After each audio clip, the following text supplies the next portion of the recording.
We'll be starting in just one moment. We're letting people finish signing in. Okay.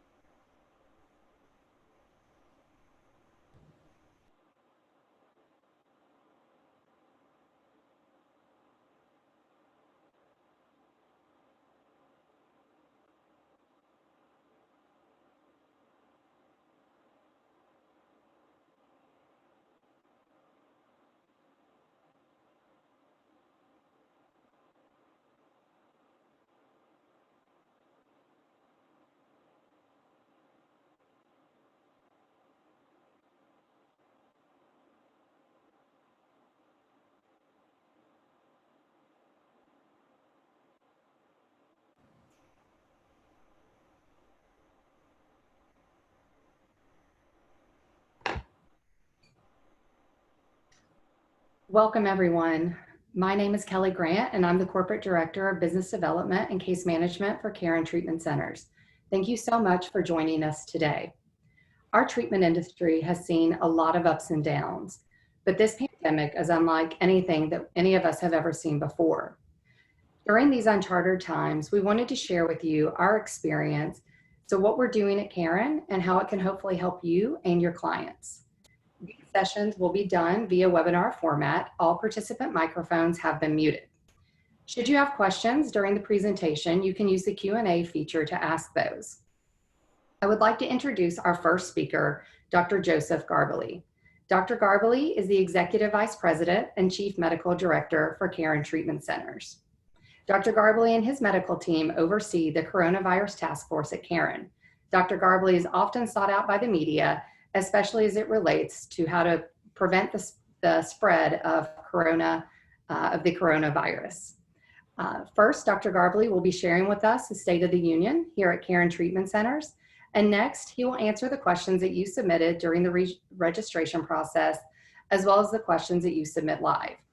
Based on the volume of questions, if we don't have time to get to all of them, please know that someone from our team will follow up with you shortly. Please join me in welcoming Dr. Garbely. Thanks, Kelly. It's really good to be with you all. I want to say first and foremost that Caron Treatment Centers is open for business. And in my opinion, we are the safest treatment center in the country. This is not the time to say no to treatment. This is the time to say yes to treatment. The reason is that isolation, social isolation, will fan the flames of addiction, and that is happening around the country. Also, if someone is using alcohol and that is their drug of choice, many bars, restaurants, and liquor stores have been closed in many states, and their supply is no longer available. And that can lead to life-threatening withdrawal from alcohol. Benzodiazepines and barbiturates can also lead to life-threatening withdrawal. So this is a time to say yes to treatment and not no to treatment. So parents who may have been reluctant to pull their children out of school, this is a perfect time to get their young child or young adult into treatment now, so that there's no disruption really when it comes to school. And for those that are running businesses, our executive program, this is a good time to come and get treatment, as many businesses that are not life-sustaining are no longer able to be operational. So this would be a great time to come into treatment. So this is not a time to say no, it is a time to say yes to treatment. Here at Caron, we are screening patients several times a day for fever and symptoms. We are also isolating any patients that have a fever or have symptoms. We're proud to say that we've had nobody that tested positive for COVID-19, and we have testing here on campus, unlike many treatment centers at Pennsylvania and our Florida location. Also, we screen our employees, as I said before, and these are things that a lot of treatment centers are doing. The reason I say that we are the safest treatment center is because of the professional investment that we've made at Caron. there are 10 full-time physicians at our Pennsylvania campus. We have a fully operational 15-bed detox. We have multiple isolation rooms if necessary. We also have 50 nurses that are here 24/7, 365 on 2 separate units. That's the older adult unit and also the detox unit, which is housed in our NEAG Medical Center in Pennsylvania. In Florida, we have a full complement of physicians there as well.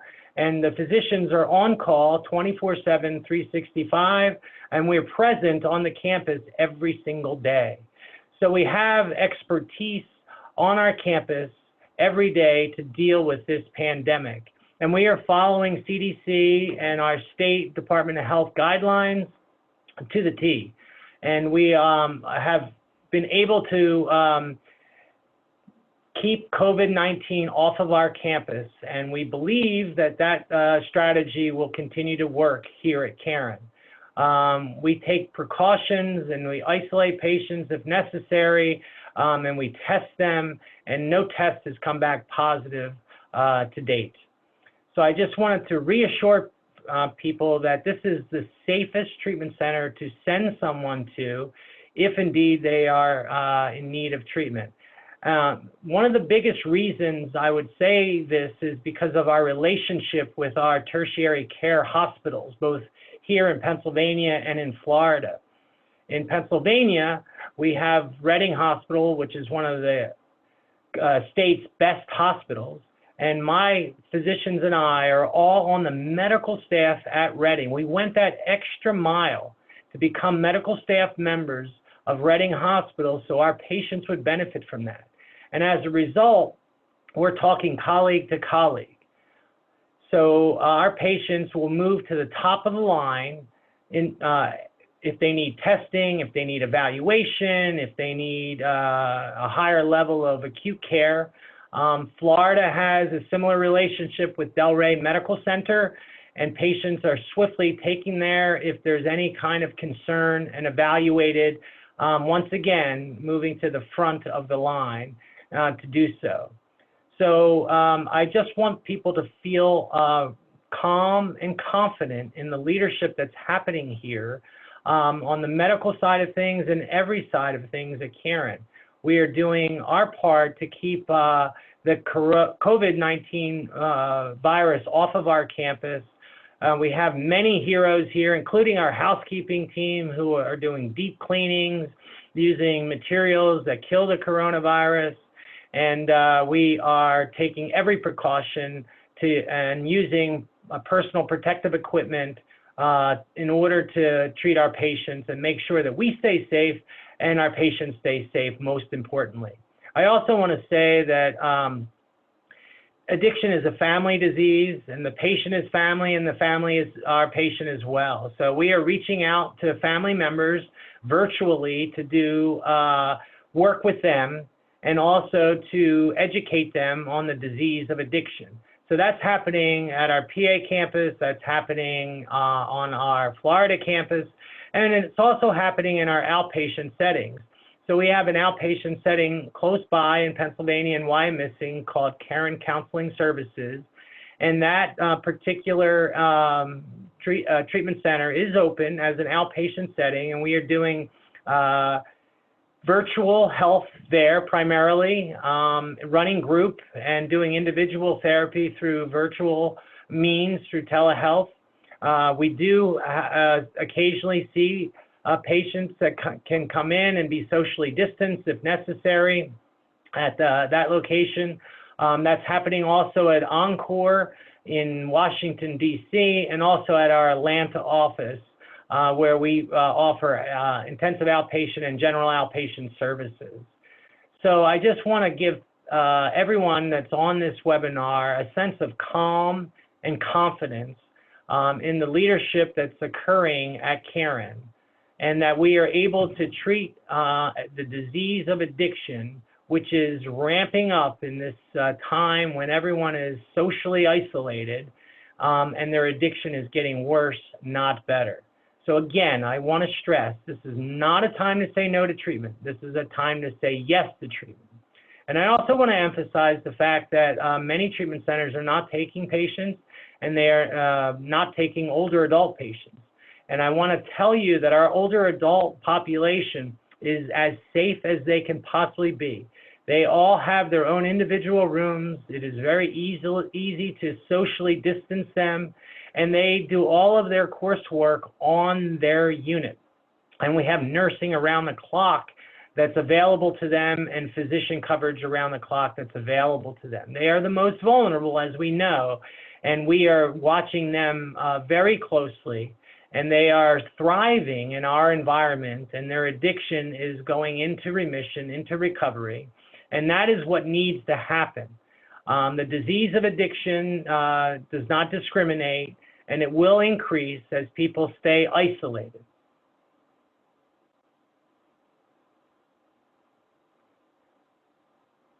So Kelly, I'll ask you now to ask me some questions that you've gotten from our folks that have joined the webinar. Thanks so much, Dr. Garbely. So first question that we received is, do you expect an increase of admission requests for substance use disorder treatment during the COVID-19 pandemic? I hope so. I really do, because as I said before, addiction is going to get worse, not better, during this pandemic, given the edicts now for shelter in place and social isolation. So I hope that people are saying this is the right time to come in for treatment. Thank you. What is Caron doing to ensure new admissions are not going to expose the community? So we have pre-screening questions that come out of our admission process, and we're looking for folks that are coming from hotspot areas. We're asking questions around credible exposure to someone who's tested positive for COVID-19. We're also doing a symptom check, and all admission cases that where there's any questions are being run through myself or Dr. Drosnes, the Pennsylvania Medical Campus Medical Director, so that we can make an informed decision. The two of us combined have 65 years of experience as physicians. I started out in critical care, and I moved over to addiction psychiatry. So I've been through pandemics before, not quite like this one, but I have been through them before and know exactly what to do. Thank you for that.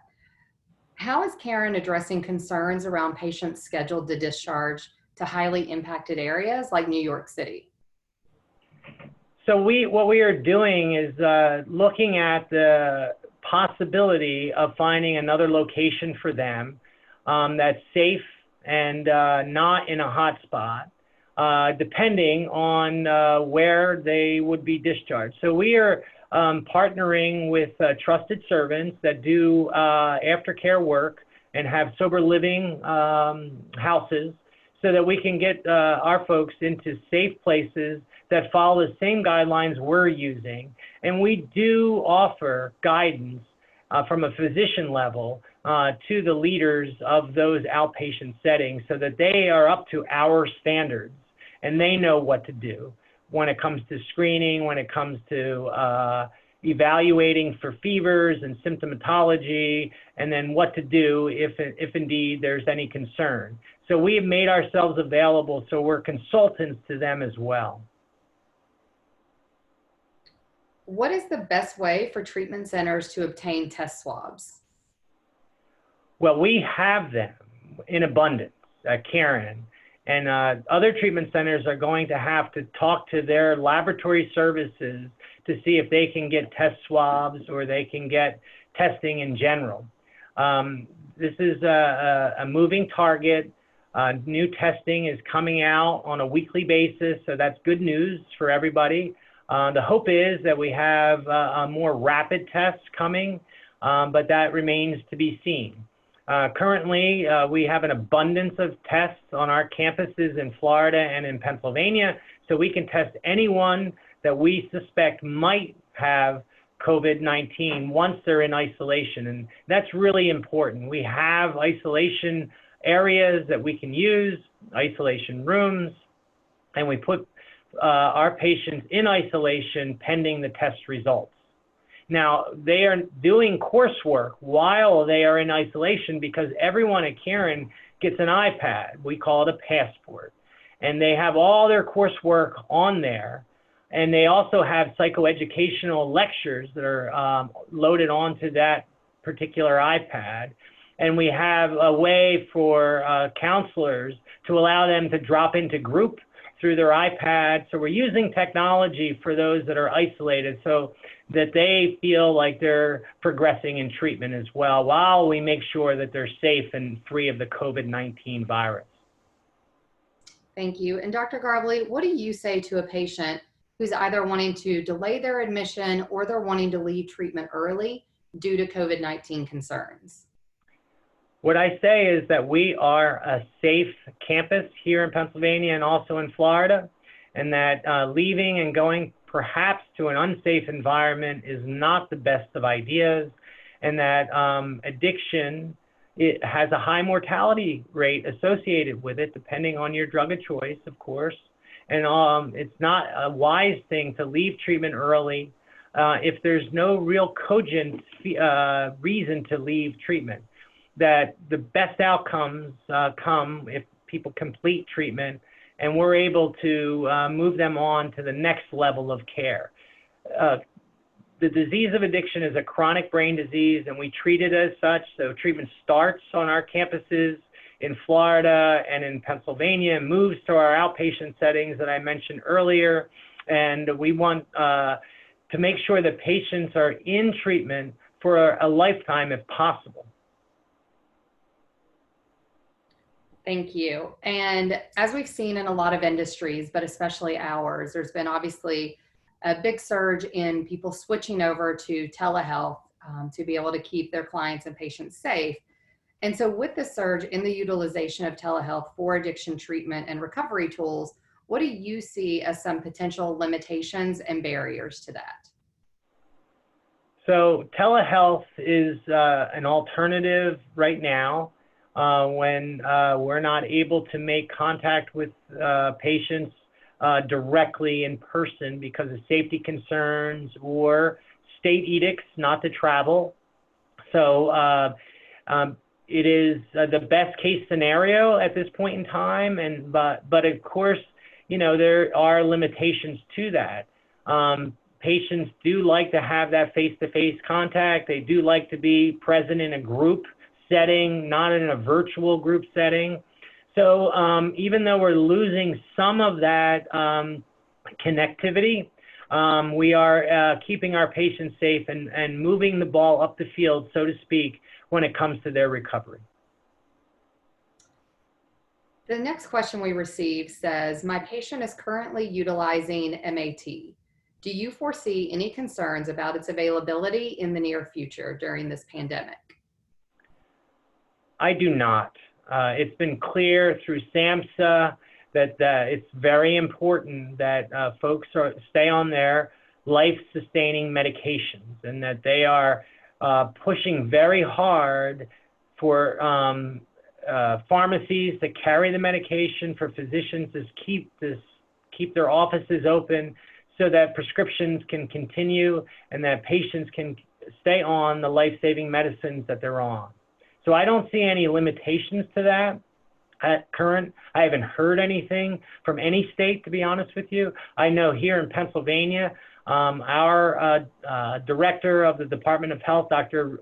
Rachel Levine, has made it clear that people stay on their life-sustaining medications through MAT. Thank you.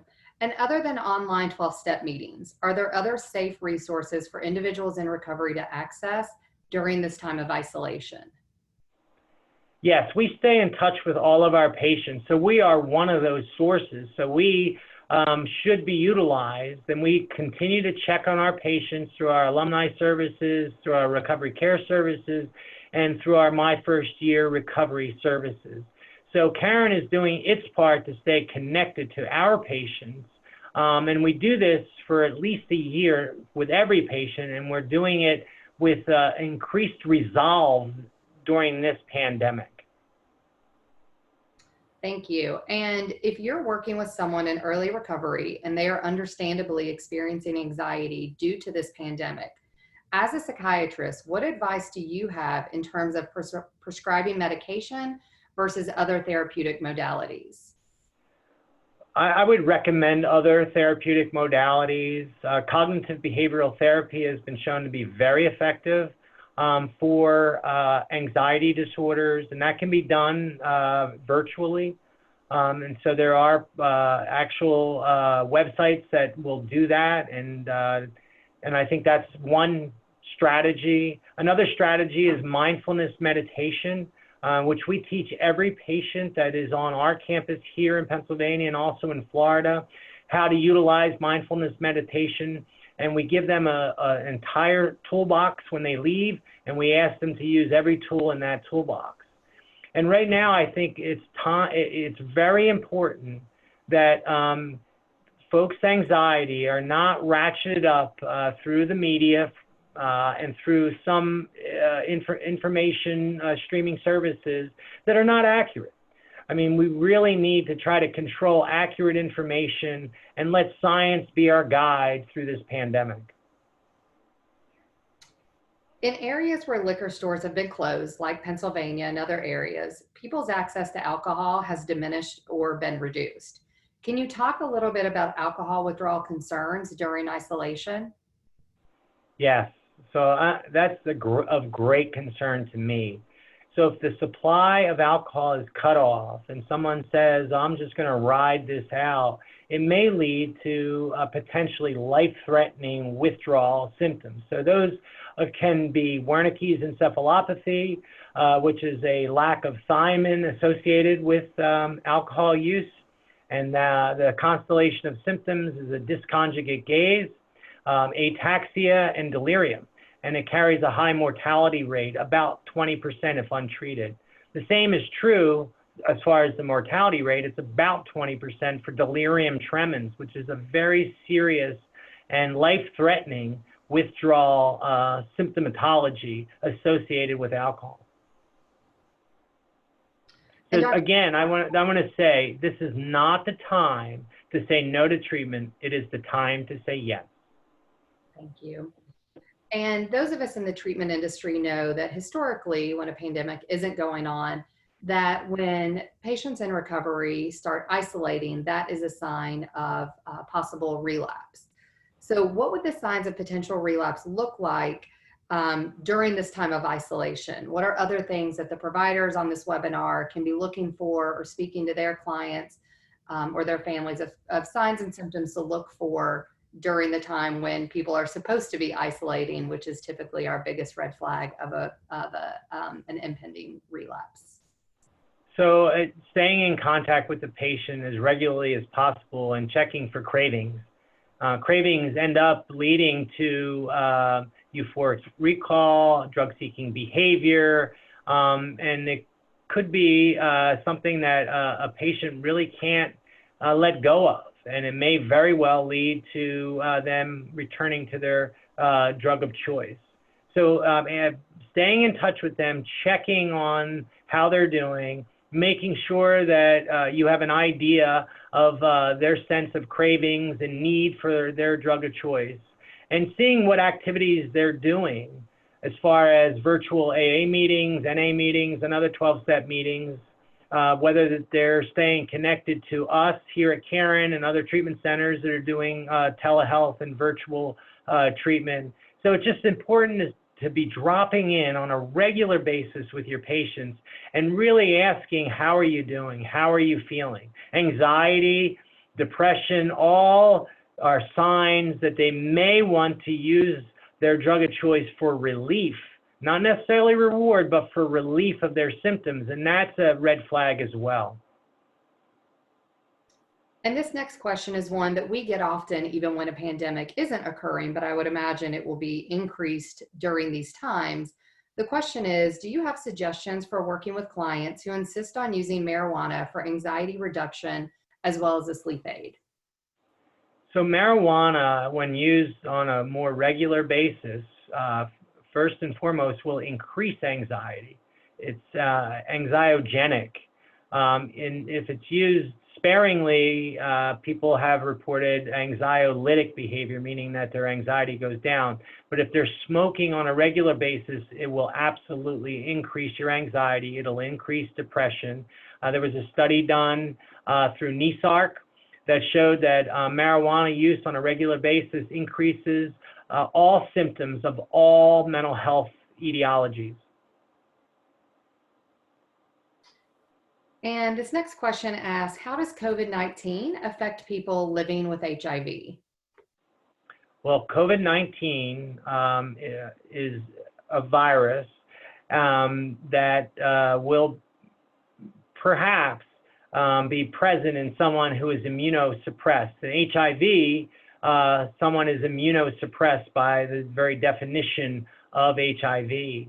So those folks need to be particularly careful around social isolation. They need to be not around hotspots and areas where they could pick up COVID-19, because it could be quite disastrous if they do. Thank you. How drastically would the numbers change if COVID-19 testing were available to everyone? Well, you saw that we had the biggest surge in positive tests yesterday, 10,000 positives. 10,000 positives yesterday, because testing's more available. And I suspect as we get more and more tests, our numbers will increase exponentially. It doesn't mean that the cases are necessarily increasing. They're out there. We're just finding them now with testing. We've been behind the 8 ball, honestly, around testing, and now we're starting to catch up.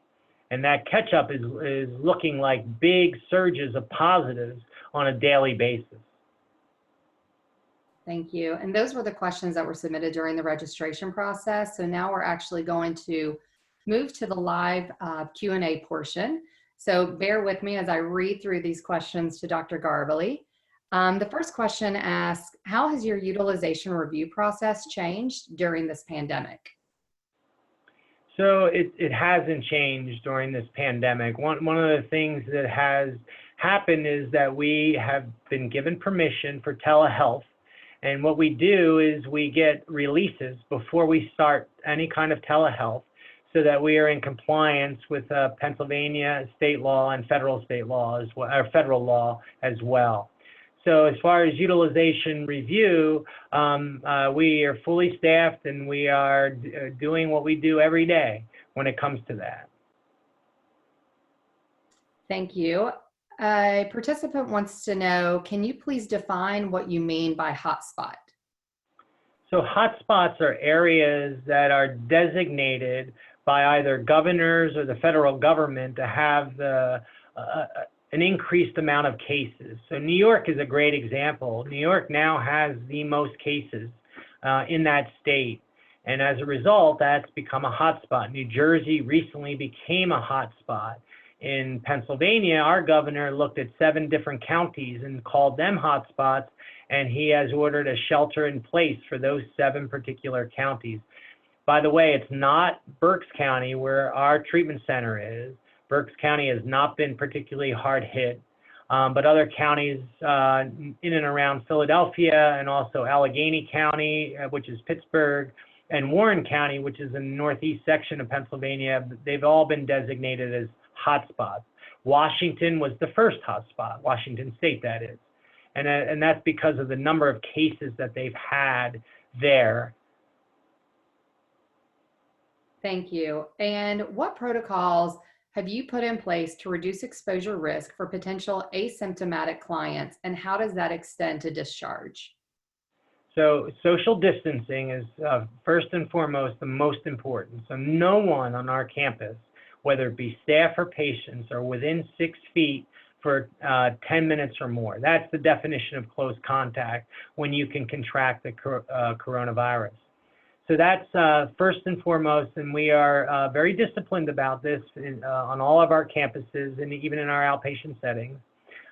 So we understand the importance of social distancing. Plus, we ask our patients and our staff to wash their hands frequently. You really can't wash your hands too much during a pandemic. So we're asking our patients and our staff to wash their hands, wash their hands, wash their hands. And to avoid hugging, to avoid shaking hands, and keep that social distance to stay safe. Thank you. And what are you doing with patients to ground them in treatment who are already fearful and prior trauma and or sense of safety is triggered by the coronavirus or fears about their loved ones on the outside? So we are having regular WebEx conferences. Myself and Dr. Drosnis run those meetings, and we reach out to patient units, and patients gather on the units 6 feet apart, of course, socially distanced, and they watch our State of the Union address, and then they have submitted questions to us, and then we also have live questions from them as well, and we just try to allay their fears. And the feedback has been phenomenal. Patients have said, it really helped me relax, helped me feel confident with all of you. And they feel like the leadership here, the medical leadership here, and the leadership in general is on this, and that we are keeping them safe and they are staying in treatment. Thank you. On our Florida campus, what is our plan if a patient tests positive? Will we keep a positive patient in housing at Caron Renaissance or Caron Ocean Drive?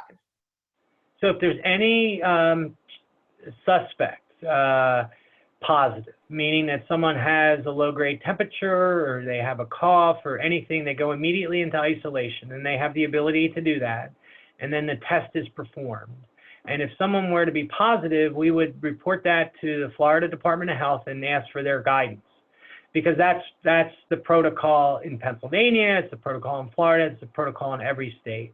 And that's what we want to do is let our experts at the state level guide us to what to do next if someone does test positive, because many people that are young and healthy will have very little symptoms but be positive. We just need to keep them away from the rest of the population, have them do virtual work through their iPads, and stay safe in an isolated room. Thank you. And what was the name of the study you referenced regarding marijuana increasing anxiety, depression, and all other mental health aspects? So it's NESARC, NESARC, and that is done by the NIAAA, and it is a study that was done in 2005 that particularly looked at the effects of marijuana on mental health issues and diagnoses. There have been other studies that have replicated those results as well. Thank you.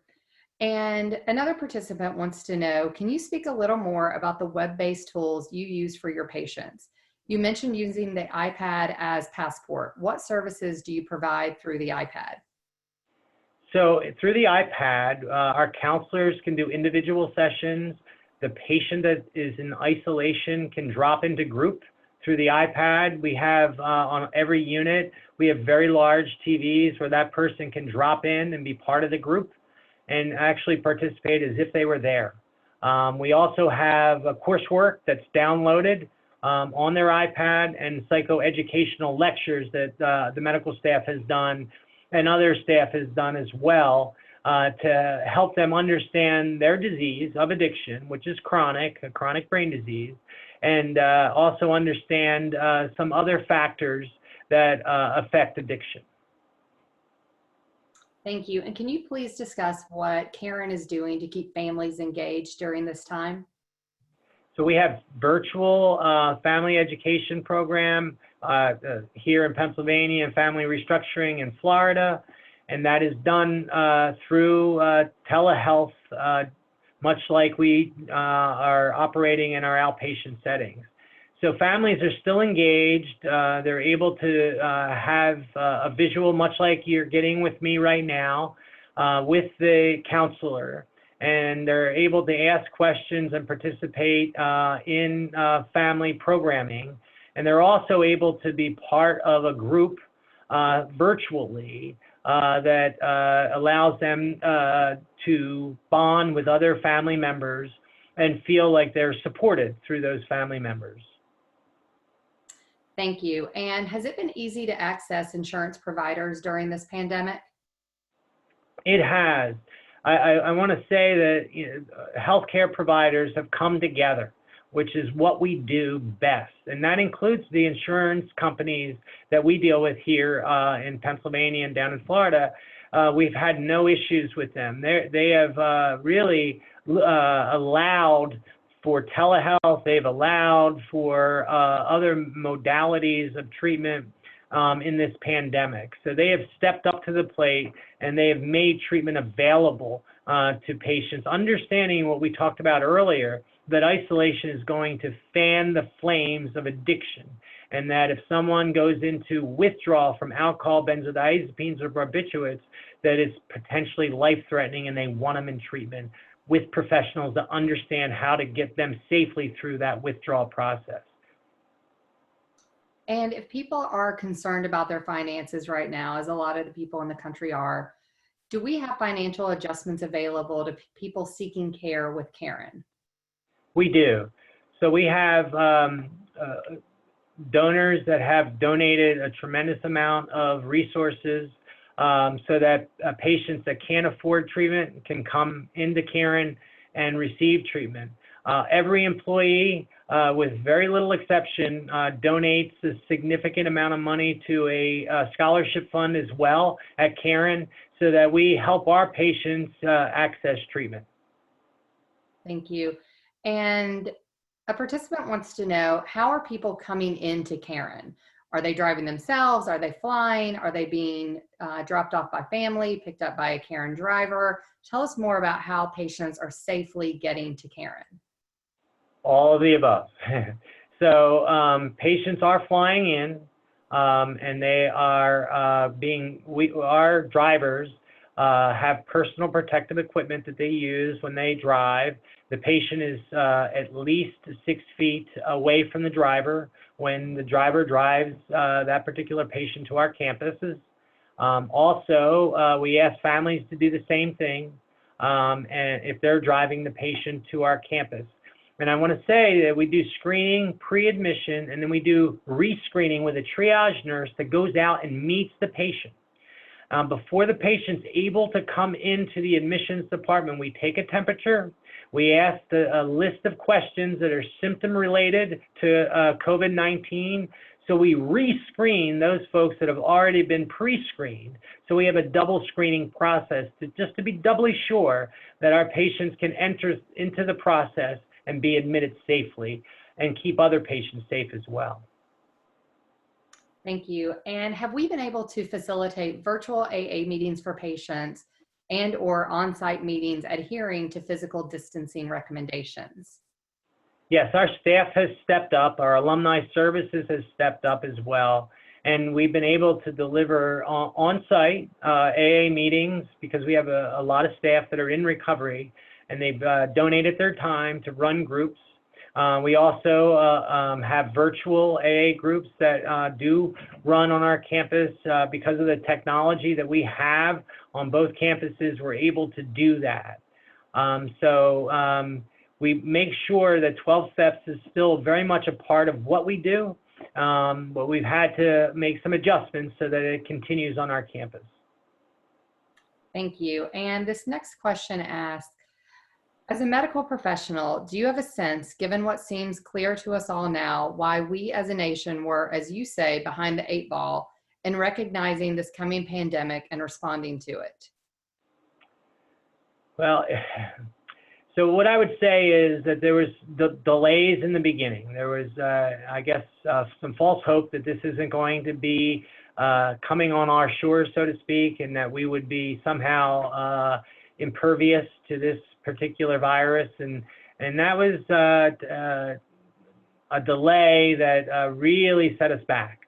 What I can say, however, is that there are many people stepping into a leadership void right now, including our governors of all these states, and they are catching up quickly. So I'm really proud of how everyone is reacting now and how we're starting to come together as a nation to make sure that we can flatten the curve, as Dr. Fauci has said many, many times, and get through this pandemic. Thank you. And you spoke a little about COVID-19 testing. Does Caron test for other diseases like HIV, STIs, et cetera? And if so, Yeah. how do we balance treatment of disease with treatment for addiction? So we test for hepatitis C and B. We also test for HIV in our patients that are vulnerable to that. That would be someone who perhaps is an IV drug user, for instance. There's a higher proclivity towards hepatitis C and HIV, so we test those folks, and we have always been doing that. And so now we're adding COVID-19. If someone has any kind of symptoms related to COVID-19, they go into isolation and then they get tested. And it's, again, this is a differentiator at Caron. Not many treatment centers have access to actual testing materials. We have it in abundance, and we do it on our campuses. So we don't have to rely on outside testing sources. We do it ourselves, and we are able to get the tests back in a fairly reasonable amount of time. Thank you. And is part of our team working remotely, and can they access health records instantly to admit patients? So yes and yes. So non-essential, non-patient facing staff are working remotely, but we're able to have them access our electronic health record in a very secure way, and they're able to stay connected in that way regarding patient care and progress notes and things of that sort. But we want to try to limit the number of people that are on our campus that don't need actually to be on our campus. Those of us who are on the front lines, we need to be here. That's the clinical staff, that's the medical staff, that's the nursing staff, it's our housekeeping staff who are heroes, like I said before, putting themselves in harm's way and doing what needs to be done in a safe way using personal protective equipment. Thank you. And what is Caron doing for the adolescent patients that we treat, as well as the young adult and adult patients that we treat that were currently or were previously enrolled in either high school or some type of college program, and now that has been switched to virtual learning? How are we accommodating those patients? So we, those patients continue on with virtual learning and also virtual intensive outpatient treatment. So we have a high school program which is housed off of our campus, and we are very much involved in the places that they go to, and they receive their treatment virtually through our Caron Counseling Services in Wyomissing, and they also receive their schooling virtually through Caron Counseling Services. So that's the high school, and we have sober dorms that we also utilize on different campuses, and those folks are availed. The college that they're enrolled in, their virtual Blackboard services where they can have instant capture of lectures and things of that sort and stay up on their coursework, which many universities are doing right now. Thank you. And are 12-step participants afraid of anonymity in virtual sessions? What are the barriers that you're seeing to participation in virtual experiences? We haven't seen that at all because what you see here stays here is the rule in AA, and that rule is followed whether it's virtual or in person. So it's no different than what happens when people come into the rooms of AA. The preamble is still read, and the traditions are still read, and we make sure that the rule of anonymity is followed. Thank you. And I believe, Dr. Garbley, those are all the questions that have been submitted. As you know, moderating webinars is not my day job. So if I missed any, do it well. If I missed any, we will certainly be going back through the Q&A and the chat. I apologize. I was trying to toggle back and forth between the two to ensure that I covered everything. But if we did miss any, then we will certainly follow up with you to make sure that you get your questions answered. If you think of additional questions, please reach out to any of us. We will make sure to answer your questions to the best that we're able to. And then Dr. Garbely, before we sign off, are there any additional comments, suggestions, input that you would like to provide? No, the thing I want to say is we are safe. And I am the Chief Medical Officer, Executive Vice President of Medical Services, and that is my job to make sure that patients are safe. And I take that very, very seriously. There is no treatment center safer than Caron to come right now for treatment, I'm telling you. And this is not the time to say no to treatment. It's the time to say yes to treatment. And I want people to realize that their addiction will get worse the longer they isolate and are without their drug of choice. And they need to come into treatment, and we are the best option for them.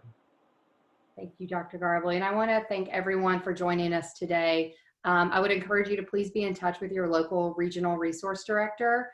If you don't know who they are, please let us know, and we will make sure to get you connected. It's a team of people at Caron that are very near and dear to my heart, and a great group of individuals, whether it's a resource at Caron or just a resource in your community, in your region, or anywhere in the country. You should on your screen now be able to see the list of those with their name and their cell and their email address, but please let us know if we can help in any way.